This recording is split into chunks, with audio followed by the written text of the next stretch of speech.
Umoja wa Mataifa umeeleza wasiwasi mkubwa hapo Jumanne kutokana na ghasia zilizozuka katika Jamhuri ya Kidemokrasia ya Kongo mnamo siku mbili na kusababisha vifo vya takriban watu 17 na wengine wengi kujeruhiwa.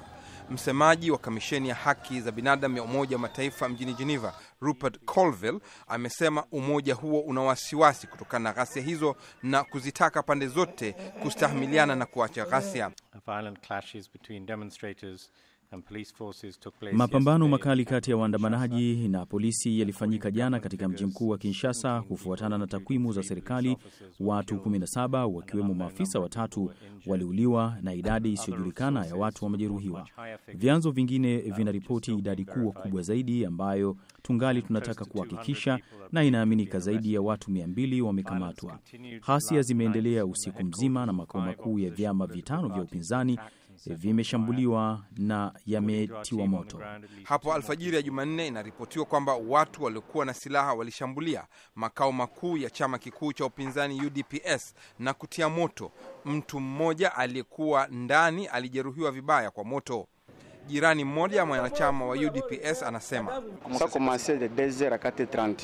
ilikuwa kati ya saa 8 hadi saa 10:30 alfajiri tuliposikia risasi na watu kujaribu kuingia ndani ya jengo.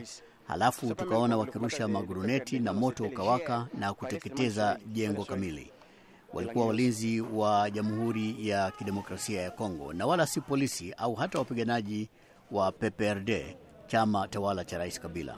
Kila upande unalaumu mwingine kwa ghasia hizo, kwani makao makuu ya vyama vinne vya muungano wa utawala yametiwa moto pia. Waziri wa mambo ya ndani Evreste Boshab anakanusha tuhuma hizo. 17 morts, dont 3 policiers et 1 brûlé vif.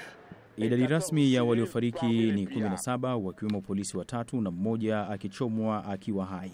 Serikali inalaani utumiaji wowote wa ghasia ili kuchochea vurugu katika nchi yetu.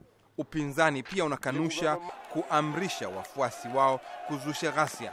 Kijana wa kiongozi wa chama cha UDPS Felix Tshisekedi akizungumza nje ya makao makuu yao amesema,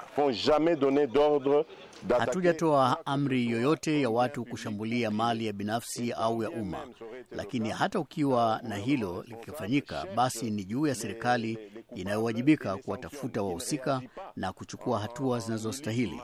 Serikali kama hiyo haifanyi kazi kama kundi la mafia au wanamgambo kama ilivyofanya hivi leo. Jumuiya ya kimataifa imeshtushwa na ghasia, mauaji na uharibifu wa mali huko DRC. Kamisheni ya Haki za Binadamu ya Umoja wa Mataifa imekutana na kulani ghasia hizo kupitia taarifa iliyosomwa na msemaji wake Rupert Colville. Tumepokea ripoti kuhusu utumiaji nguvu kupita kiasi unaofanywa na baadhi ya vikosi vya usalama, pamoja na ripoti kwamba baadhi ya waandamanaji wameamua kufanya ghasia hapo jana.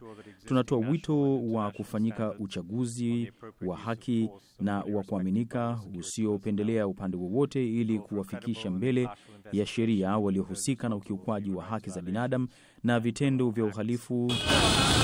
Colville anasitiza kwamba ghasia hizo zimemulika haja ya dharura ya kuwepo na majadiliano juu ya utaratibu wa uchaguzi nchini humo. Marekani imelani ghasia na kutoa wito kwa utulivu na waliohusika na ghasia kuwajibishwa.